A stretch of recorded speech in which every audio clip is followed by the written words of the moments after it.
There are over 200 Chinese community organisations in Victoria, with strong and active participation from Chinese Australians. But what about in other mainstream areas, such as participation in politics? Is there an underrepresentation? At a local level, there are councillors from Asian backgrounds that reflect the makeup of their local communities. Former Mayor of Melbourne, John Soh, City of Manningham Councillor Jennifer Young, to name a few. At a federal level, only 2% of representatives are of Asian descent, with Penny Wong being the first Asian-born member of an Australian cabinet when she was first elected to the Senate at the 2001 federal election. This 2% figure, when compared to the census statistics that 10% of Australians identify with having Asian descent, indicates that there is still a way to go. The November 2014 Victorian state election saw one of the highest number of candidates from Asian backgrounds.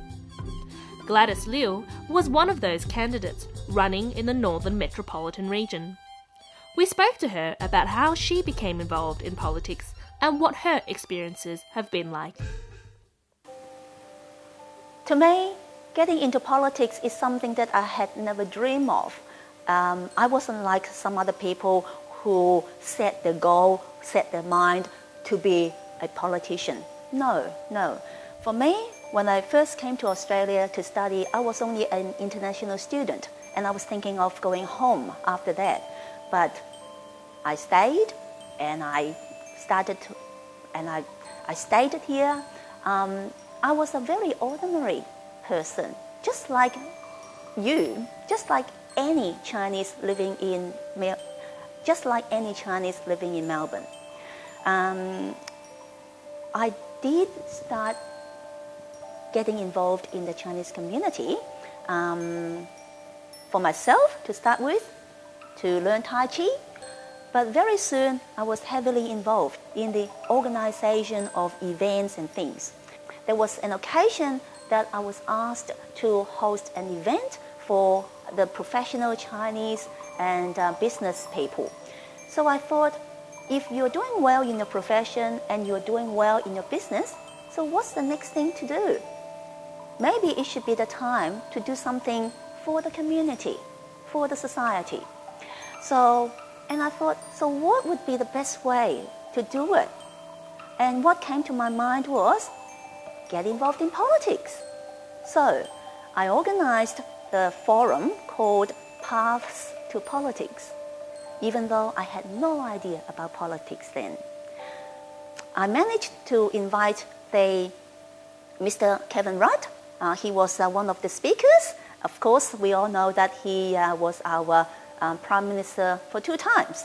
Even though I didn't know much about politics, I held the forum. And after the forum, I was invited by both the major parties to join them. And of course, I've picked the one that I think is the best. So after that, after I joined the Liberal Party, I found myself like a dry sponge. And I had the opportunity to learn so much, to absorb so much, to see and meet so many people that a lot of my fellow Chinese Australians did not have done in the past. So I really treasured that experience, and I wanted to show and share what I've learned from the Liberal Party to the Chinese community. And that's why I started to write in the Chinese paper, and I started to host forums to tell the Chinese community more about the main political parties in Australia. And to the point that the party people, the members, they saw what I could do, and they had encouraged me to become a candidate for the state election. I did not win that election, but I won a lot of support, and I had learned so much. I learned the importance of having someone from the Chinese community, from the Chinese background, to be in the mainstream politics. Recognising that diversity in the political landscape is important, how can more Chinese people be encouraged to get involved in Australian politics? In any countries which they become migrant and diaspora, it's always the same issue. I was born in Malaysia, it's the same problem. Okay. Of getting involved in the political civic area. Because Chinese skills have always been in some areas and do very well, and they gravitate to its strength. To get them to move on to different area requires different incentive, different motivation. But what is happening here is sort of upcoming young people prepared to dedicate to this purpose. So it will take a while to get to that stage. The question is their training, the quality, and the character of which they're able to contribute fully in that area. Because at the end of the day, we shouldn't be looking at tokenism either. Just having one Chinese good, very nothing, while hanging on. Yes. Out of 800,000, certainly we can put the best foot forward.